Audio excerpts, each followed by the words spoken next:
Hey guys, Dizzy here. Alright, so yesterday they dropped Acheron's kit review and her Lightcone, so we'll be going through all of that today. Alright, okay, when I looked through it earlier on, okay, it is quite a hefty read. Alright, so just bear with me as we go through the different parts. And then at the end, we will try to kind of like make sense of the whole entire thing, because in different parts it looks very complicated, but then when you kind of like piece it all together, it actually makes a lot of sense, and it is actually a really very powerful kit. All right, so let's go into it. We will first start out with her technique, quadrivalent ascendance. All right, will immediately attacks the enemy, gains quadrivalent ascendance at the start of every wave, deals lightning damage to all enemies, and reduces toughness of all enemies irrespective of weakness types. Enemies with their weakness broken this way will trigger lightning weakness break effect. Okay, so what quadrivalent ascendance will do is that Acheron will obtain 1 point of slash dream after she uses her ultimate, okay, and applies 1 stack of crimson knot on a random enemy. Attacking normal enemies will instantly defeat them without needing to enter battle. Enemies who aren't hit won't consume technique points. So basically, you can just keep spamming the freaking button as long as it doesn't hit anybody.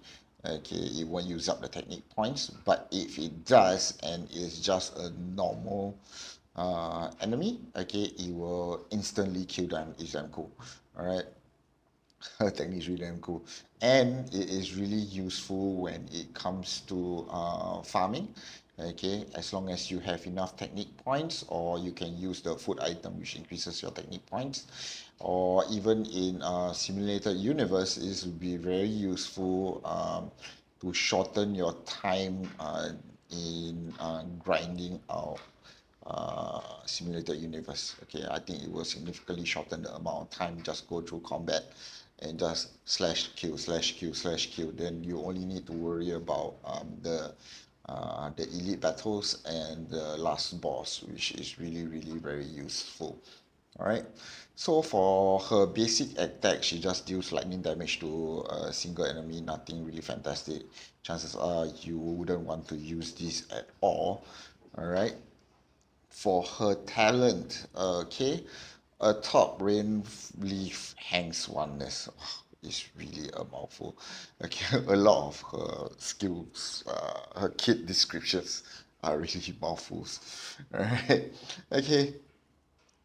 So what her talent or her passive ability does is that, okay, this relates a lot to her ultimate. Okay, so she doesn't have an energy bar, rather it uses slash stream points. Okay, and once you hit a limit, okay, then you can use your ultimate. All right.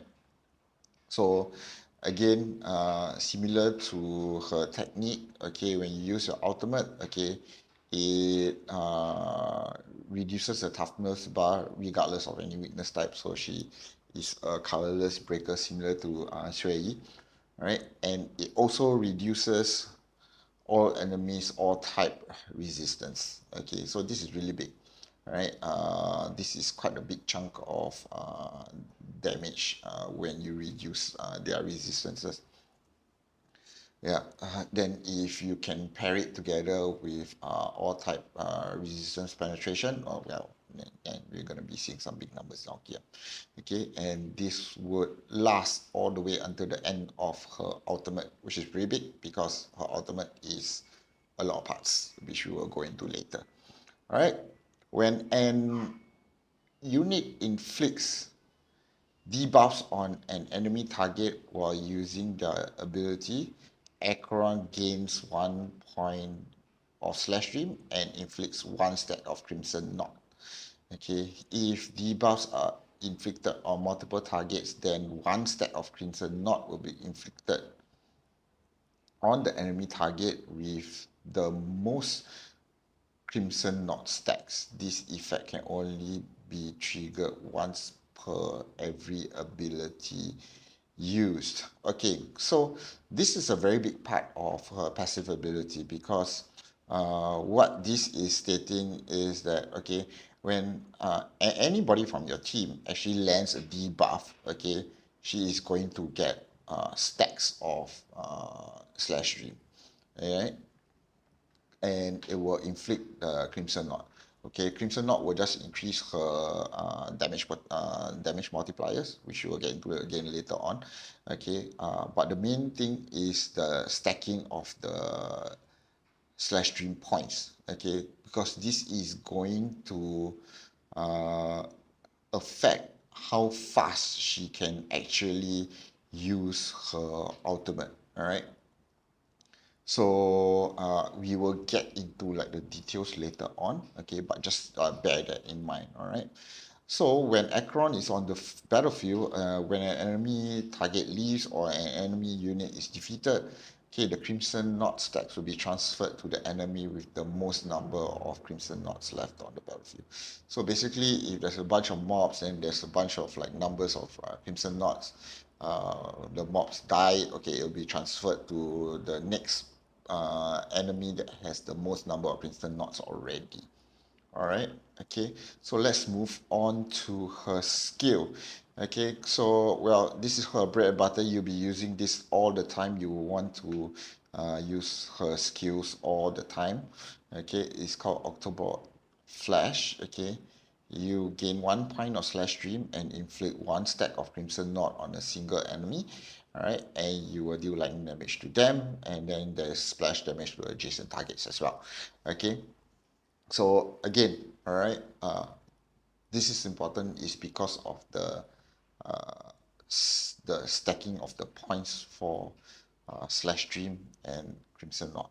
Okay, you want to be able to put as much points so that you can actually use her ultimate faster. All right, since we keep talking about her ultimate, what is it? All right, it's called slash dream cries in red. All right, it's even bordered in red. All right. It delivers 3 rain blades and 1 Stygian research in succession. Okay, so basically there are 4 parts. Okay, you will hit with 3 rain blades and then 1 Stygian research. Okay, so while the ultimate is ongoing, you will not be inflicting any further crimson knot stacks. All right. Okay. So for Rainblade, what it does, it deals lightning damage to a single target. All right, and removes 3 stacks of the Crimson Knots from that target. When Crimson Knot is removed, it deals lightning damage to all enemies with an additional multiplier for this increase for every stack of Crimson Knot removed.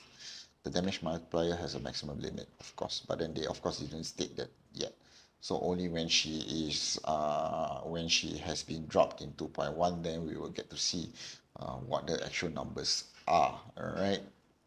Okay, and Stygian research, okay, deals lightning damage to all enemies and then removes all crimson knots. So whatever, so basically, right, okay, so depending on how many crimson knot stacks there are, okay, so every time Rainblade will hit 3 times, okay, and each time it's gonna remove 3 stacks of the crimson knot, right? So every time when a crimson knot has been removed, okay, it's going to deal lightning damage with its own multiplier. Okay, so that in itself already hints to a very huge damage potential. Okay, and after that, she's just going to do one more AoE and blast everybody to bits. With Stygian research. Okay, so generally that's what it says. Okay, let's go into her trace abilities, which will furthermore kind of enhance her kit. Okay, the first trace ability is red only. When the battle starts, it immediately gains a certain number of slash dream and applies a certain number of crimson knot stacks to a random enemy. Okay, when slash dream reach upper limit, for every point of slash dream that exceeds the target, gains one stack of quadrivalent ascendants up to a maximum number of quadrivalent ascendant stacks. Okay, so basically, all right, uh,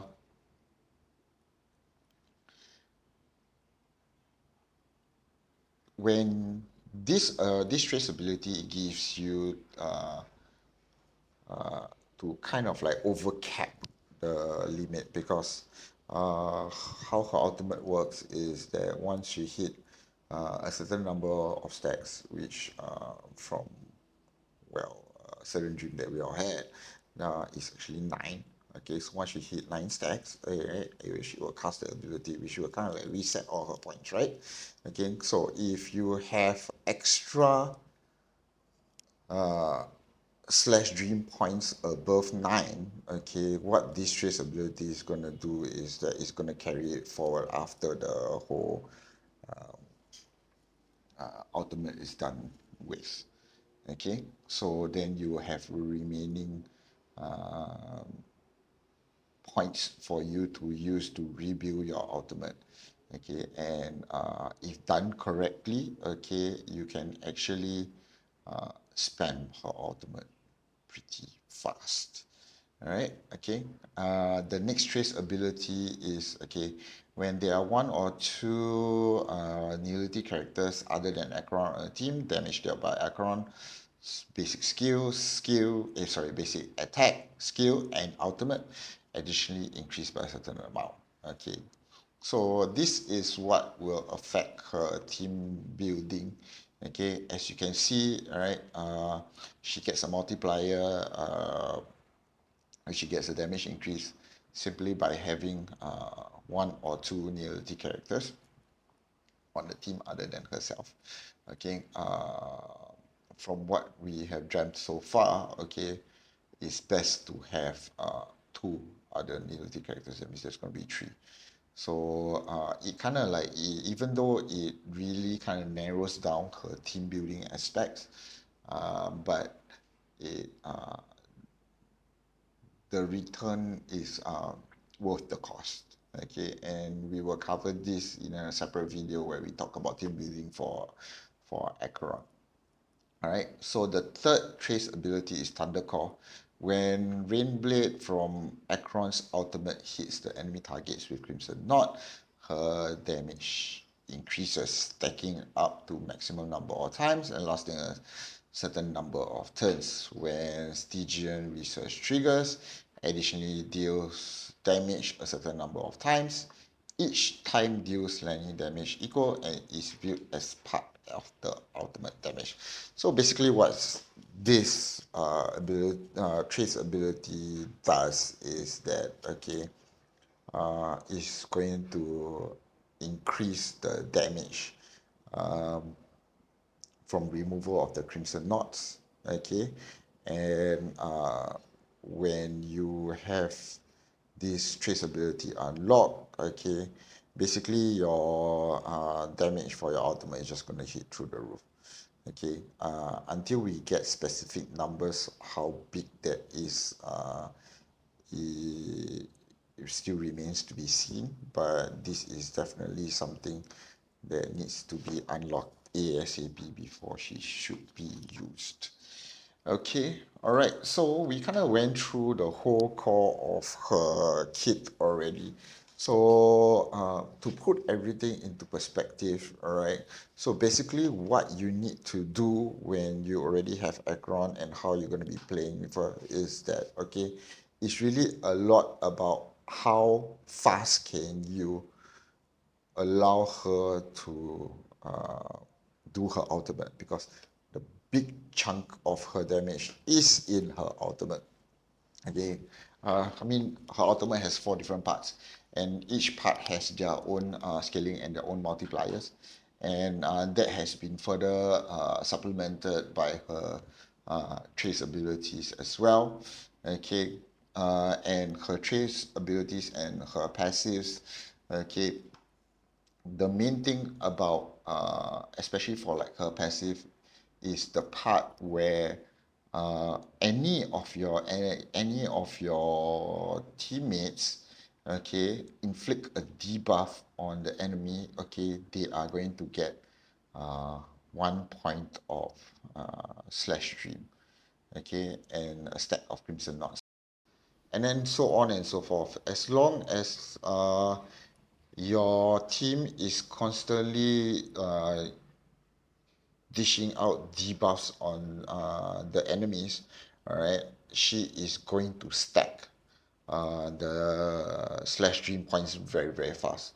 So we are looking at the bare minimum, 3 turn out, okay, and at certain times you might be able to do her out in 2 turns. Right? So this is really, really, really cool and is going to be really broken, I think, and her damage is going to go through the roof. Okay, even with just this information, without the multipliers and things like that, she is looking to seriously be able to contend as the next best DPS. All right, okay. So, other information in regards to her that also came out would be her Lightcone. Okay. I have to say the artwork is fantastic. All right. Okay. It's called Along the Passing Shore. Okay. Stats wise, the attack stat is fantastic. I think 635. I think it's one of the highest if I'm not wrong. Okay. Defense stat of course is on the low end. Okay. Everything's all put on the attack. Okay. But her Lycon ability. Okay. Uh, Steerer. Right. At S1, okay, it increases the wearer's crit damage by 36%. When the wearer hits the enemy target, inflicts empty bubbles on the enemy lasting for 1 turn. This effect can be triggered 1 time against each target for every attack the wearer launches. The wearer deals 24% more damage to targets inflicted with empty bubbles, and the damage from the wearer's ultimate additionally increased by 24%. Okay, right, this is huge. 33% crit damage is a big chunk. I mean, it's like uh, for most people, that's 2 relic pieces. Very rarely you will get one relic. You might get one relic piece with like over 30%. So 36% is huge. All right. And on top of that, okay, you whenever Acheron hits the enemy, you're going to be applying this debuff. Okay, and then it will synergize with a kid. She will get more. Um, oh no, it won't, because like she's already applying you're going to be using a skill anyway, so it's not really gonna affect that much. But then either way, this debuff, okay, will allow you to deal more. So this is just a very damage centric Lycone. Okay, it's a DPS Lycone for the Nigger debuff. Alright, okay, and I think this would uh, do I have to say that it's a necessity for her? I wouldn't say so. I mean, I mentioned before in my previous video that I think if you have good night sleep well, that works well with Acheron, simply because again it's also a very damage focused uh, Lycone, all right. But of course, uh, it's not gonna come near her signature Lycone. I think her signature Lycone will be, I think, will significantly perform a lot better. It's just that good night sleep well will most probably be the next best thing after her signature Lycone. I would be pulling for her signature Lycone. Definitely, I think it's quite necessary. Okay, if you want to see the most out of your Acheron. Okay, but even if you don't have that, I think Good Night Sleep Well will just perform just as well, not just as well, but then it will perform what it needs to do and gives Acheron a good damage boost as well. All right, okay. Yeah, all right, that's it for today's video. Okay, what do you guys think of Acheron? Are you guys going to be pulling her? All right, in the next video that I'll be coming up with, I'll be talking about her team compositions so that like we can take a look to see like, how we can maximize her trace abilities and give her the best damage boost that she can get. All right, that's it for this video. Thank you very much. Leave a like, subscribe, help me out here, and I will see you guys in the next video. Thank you very much.